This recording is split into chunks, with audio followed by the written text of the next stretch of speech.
సమీపిస్తున్న నేపథ్యంలో అనకాపల్లిలో ప్రతిపక్ష రాజకీయ పార్టీలు లేనివి ఉన్నట్టు, ఉన్నవి లేనట్టు అభివృద్ధి చేసిన తమ కంటికి కనబడిన విధంగా విమర్శలు చేస్తున్నారని అనకాపల్లి ఎంపీ సత్యవతి పేర్కొన్నారు. మంగళవారం ఎంపీ కార్యాలయంలో ఏర్పాటు చేసిన మీడియా సమావేశంలో ఈ సందర్భంగా ఆమె మాట్లాడుతూ, ఇటీవల మాజీ మంత్రి దాడి వీరభద్రరావు చేసిన ఆరోపణలపై తీవ్రంగా ఖండిస్తూ, గడిచిన 4.5 ఏళ్లు సీఎం జగన్మోహన్ రెడ్డి మేనిఫెస్టోలో చెప్పిన విధంగా అన్ని సంక్షేమ పథకాలు నేరుగా ప్రజల వద్దకే అందించారని అన్నారు. ఎక్కడ చూసినా అభివృద్ధి జరిగిందని అన్నారు. ప్రతిపక్ష పార్టీ నేతలు గతంలో మీరు అధికారంలో ఉన్నప్పుడు ఎంత అభివృద్ధి చేశారో ప్రజలకు తెలియదని ఎంపీ సత్యవతి ప్రశ్నించారు. ఒక పక్క అభివృద్ధి పథకంలో నడిపిస్తుంటే ప్రతిపక్ష పార్టీలు ఓర్వలేక ప్రభుత్వాన్ని విమర్శించడం తగదని హెచ్చరించారు. ఇకనైనా ప్రతిపక్ష పార్టీ నేతలు విమర్శలు మానుకోకపోతే వైఎస్ఆర్సీపీ నాయకులు, కార్యకర్తలు చూస్తూ ఊరుకోమని మీడియా ముఖం ద్వారా తెలియజేశారు. అనకాపల్లి ఎప్పుడు కూడా రాజకీయంగా మరి ఒక విభిన్నమైన ప్రాంతమని ఇక్కడే కాదు రాష్ట్రంలోనే ఒక చర్చ ఉంటుంది ఎప్పుడు కూడా.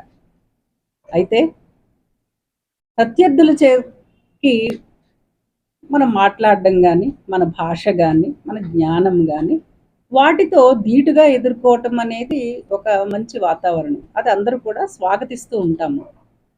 కానీ అవాస్తవాలు మాట్లాడుతూ నిజాలను వక్రీకరించి మరి లేనిది ఉన్నదిగా చూపించి జరుగుతున్న అభివృద్ధిని జరగలేదని చెప్తూ ఉంటే మరి చూస్తూ ఊరుకోవడానికి వైఎస్ఆర్సీపీ నాయకులు, ప్రజాప్రతినిధులు సిద్ధంగా లేరని చెప్పి మీ ద్వారా తెలియచేయడానికే ఈరోజు ఈ పాత్రికేయ సమావేశం ఏర్పాటు చేయడం జరిగింది.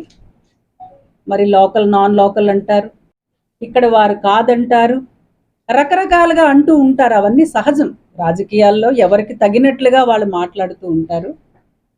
మరి కొన్ని విషయాలు నిన్న ప్రత్యేకంగా ఒక వేదిక మీద కొన్ని మాటలు అయితే జరిగాయి.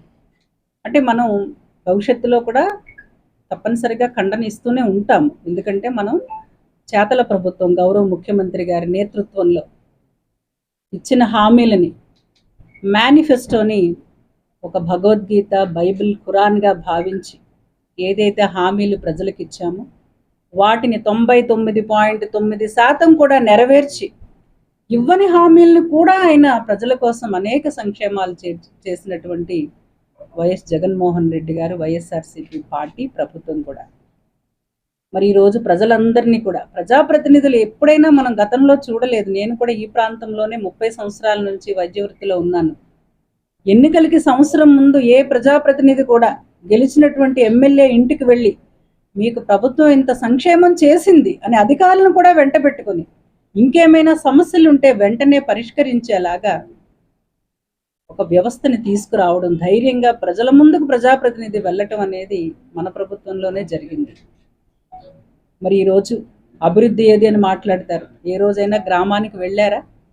గతంలో 75 సంవత్సరాలు, 76 సంవత్సరాలు స్వతంత్రం వచ్చి గ్రామంలో ఒక కొత్త భవనం ఎవరైనా సర్పంచ్ కానీ, కేంద్ర నిధులు మరి మొదలై ఇంచుమించు ఒక 2 పర్యాయాల నుంచి కేంద్ర నిధులు వస్తున్న ఏ సర్పంచ్ అయినా ఒక బిల్డింగ్ ప్రత్యేకంగా తన ఊరిలో తన గ్రామస్తుల కోసం గతంలో ఎక్కడైనా కట్టారా?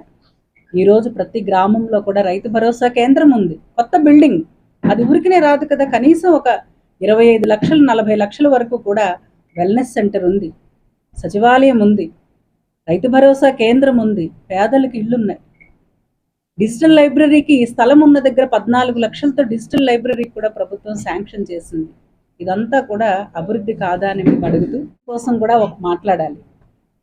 ఎందుకంటే అది ఒక పార్లమెంటు సభ్యురాలిగా ప్రజల కోసం ఎన్నుకోబడి, ప్రజల ద్వారా ఎన్నుకోబడి ప్రజా సంక్షేమం కోసం పనిచేస్తున్నటువంటి ఒక మహిళా పార్లమెంటు సభ్యురాలి మీద ఒక 2 మాటలు మాట్లాడారు. ఏదో ఓడబడి చేస్తుందని మేమే గెలిపించేశాము అని. ఒక మాట మీకు చెప్తున్నాను. మీరు పార్టీ మారినప్పుడు, తెలుగుదేశం పార్టీలో ఉండి పార్టీ మారినప్పుడు అనకాపల్లిలో వాక్యూమ్ వచ్చింది, ఎవరు లేరు, ఆ పార్టీని లీడ్ చేయగలిగిన వారు ఎవరున్నారని అనుకున్నప్పుడు మరి ఏదైతే అధినాయకుడి దగ్గరికి మీరు వెళ్ళి మళ్ళీ ఆ పార్టీలో జాయిన్ అయ్యారో ఆయనే మీ డాక్టర్ అమ్మని పిలిపించి మీకు అవకాశం ఇస్తాను, ఆ పార్టీ నుంచి. ఎందుకంటే మీకు మంచి ప్రజాదరణ ఉంది, మీరైతే గెలుస్తారు, మీకు సేవాభావం కూడా ఉంది, తప్పనిసరిగా మీకు అవకాశం ఇస్తామని పిలవటం వాస్తవం కాదా? అంటే అప్పుడు మీరు గెలిపిస్తారని ఆ రోజు సీట్ ఇవ్వడానికి మీ అధినాయకుడు పిలిచారా? మీరు ఒక్కసారి రికలెక్ట్ చేసుకోవాలి. మరి గత ఎన్నికలలో నేనేమి వెళ్ళలేదు పార్టీ వైపు, కానీ నేను నా క్రమశిక్షణతో ఏదైతే పార్టీలో ఉన్నానో నా పని నేను చేసుకుంటూ వెళ్ళినప్పుడు, అమ్మ మీకు రాజకీయంగా ఇంట్రెస్ట్ ఉంది, ప్రజలకు ఏదో చేయాలనుకుంటున్నారు అని మా అందరి ఆరాధ్య దైవం గౌరవ ముఖ్యమంత్రి గారు జగన్మోహన్ రెడ్డి గారు పిలిపించి, మీకు ఇష్టం ఉంటే పార్లమెంట్ అభ్యర్థిగా పోటీ చేయడానికి అవకాశం ఇస్తారని చెప్పడం వాస్తవం కాదా? అది మీరు వెనకుంచి గెలిపిస్తారని కాదు. నేను ఆ రోజు చెప్పాను, నన్ను గతంలో ఎమ్మెల్యే అభ్యర్థిగా పిలిచారు, నేను పార్లమెంట్కి అయితే ప్రిపేర్డ్గా లేను అని అన్నప్పుడు, అమ్మ మీరు గెలుస్తారు, మేము సర్వే చేయించుకున్నాము, అందరు ఎమ్మెల్యేలు కూడా మీరైతే చాలా స్వాగతిస్తున్నారు, ప్రజల్లో ఒక సర్వే ఆల్రెడీ మేము అయిపోయి సర్వే చేయించుకున్నాం, మీరైతే గెలుస్తారని పిలిపించడం, సీటు ఇవ్వడం వాస్తవం కాదా? అది వీరభద్రరావు గారు వెనకుంచి గెలిపిస్తారు అని ఆ రోజు ఏమీ మాట్లాడలేదు. అప్పటికే ఒక సర్వే చేయించుకొని మంచి వ్యక్తి, ప్రజల కోసం చేస్తారు అని మరి గౌరవ ముఖ్యమంత్రి వర్యులు పిలిపించటం వాస్తవం కాదా? కానీ నా వల్లే అన్న ఒక అహంకారం అనేది ఎప్పుడు కూడా కరెక్ట్ కాదు. అది ఎప్పుడు గతంలో కూడా మీరు అనేక సార్లు మాట్లాడారు. అయితే మేము మా విజ్ఞతతో, ఒక సీనియర్ నాయకునిగా మీరంటే గౌరవంతో ఏ రోజు కూడా మేము క్రాస్ చేయలేదు. కానీ పదే పదే మేము గెలిపిస్తేనే వాళ్ళు పదవి అనుభవించారు కాదు, అందరికీ గెలిపించింది గౌరవ ముఖ్యమంత్రి గారి పట్ల ప్రజలకున్న ఆదరణ. ఆయన ప్రజలలో ఆయన కుటుంబము, ఆయన తండ్రి గారు వైఎస్ రాజశేఖర్ రెడ్డి గారు ఏదైతే ప్రజలకు మంచి చేశారో, ఆయన నాయకత్వంలో తండ్రి బాటలో నడుస్తున్నారు, తండ్రి కంటే మిన్నగా చేస్తారు అని గౌరవ ముఖ్యమంత్రి గారు జగన్మోహన్ రెడ్డి గారి మీద ఉన్న అభిమానంతో ఫ్యాన్ గుర్తుకి అందరూ ఓటు వేసి వైఎస్ఆర్సీపీ ప్రభుత్వాన్ని, అభ్యర్థుల్ని అన్ని చోట్ల గెలిపించారు. ఒక్కసారి మీరు ఆత్మావలోకనం చేసుకోవాలని చెప్పి మరొక్కసారి నేను చెప్పడానికైతే నాకేమి అందులో వెనుకడుగేమి వేయటం లేదు. ఎందుకంటే పదే పదే మాట్లాడుతున్నారు. ఎందుకంటే రాబోయే రోజుల్లో కూడా ఒక సీనియర్ రాజకీయ నాయకునిగా ఇది మీకు తగదు.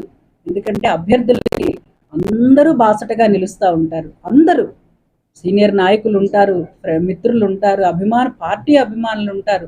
ఒక్కొక్కసారి అసలు కనీసం వ్యక్తి ఎవరో తెలియకుండా కూడా అనేక చోట్ల ఓటింగ్ జరుగుతూ ఉంటుంది. పార్లమెంటు స్థాయిలో నాకు అన్ని నియోజకవర్గాల్లో కూడా నాకు మెజారిటీ వచ్చింది, అన్ని నియోజకవర్గాల్లో కూడా.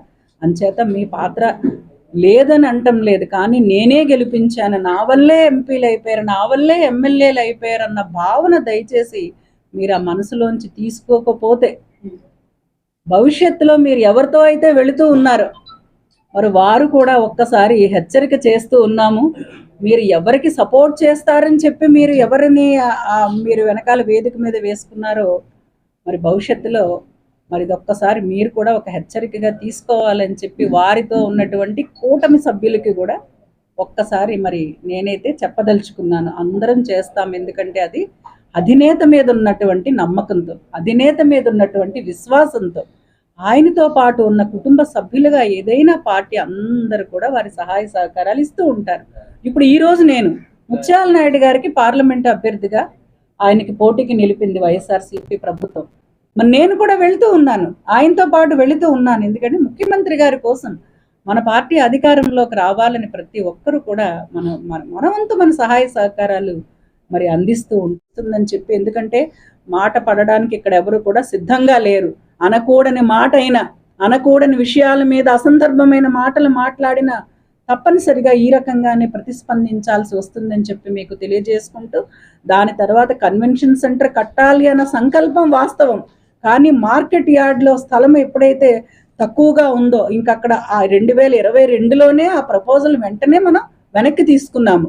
తర్వాత కొత్తూరు దగ్గర ఎక్కడైతే అక్కడ పాండ్ లారస్ వాళ్ళు డెవలప్ చేస్తున్నారని తెలుసుకున్న తర్వాత, ఒకవేళ అక్కడ ఏదైనా అనకాపల్లికి ఒక మంచిది మీటింగ్ హాల్ లాగా, అంటే కలెక్టర్ గారు స్థాయి మనకి భవిష్యత్తులో ఎవరైనా అధికారులు వస్తే కూడా మనకి ప్రభుత్వ పరంగా బిల్డింగ్ ఉండాలని చెప్పేసి మనం అక్కడ కూడా ప్రపోజల్ తీసుకున్నాము. అయితే దాన్ని ఫిల్ చేశారు కదా, చాలా వరకు లో లయింగ్ ఏరియాని ఫిల్ చేయటం వల్ల కన్స్ట్రక్షన్ కాస్ట్ చాలా పెరిగిపోతుందని చెప్పి అధికారులు చెప్పిన తర్వాత ఫైనల్గా ఈరోజు మనం శంకరం గ్రామంలో ఈరోజు 1,50,00,000తో గురజాడ సెంటర్ ఆఫ్ కల్చర్ అని చెప్పి మనం ఒక సెంటర్ ఆఫ్ కల్చర్ని ఆల్రెడీ దానికి శంకుస్థాపన చేశాము. టెండర్ అయిపోయింది, ఏజెన్సీ ఖరారు అయిపోయింది, వర్క్ మొదలైంది.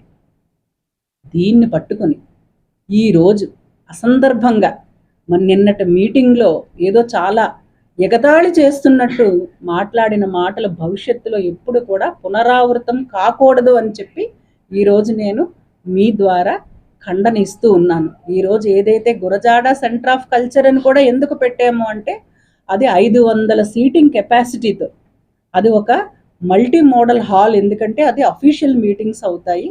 ఎప్పుడైనా మ్యారేజెస్ అవి అయినా సరే ఎవరైతే మన ఉడా కానీ ఎవరికైనా డెవలప్మెంట్ కానీ మెయింటెనెన్స్ కూడా ఇవ్వాలని కలెక్టర్ గారు మేము ఆలోచన చేశాం. ఎందుకంటే గవర్నమెంట్ స్థలం ఇవ్వాలి కాబట్టి.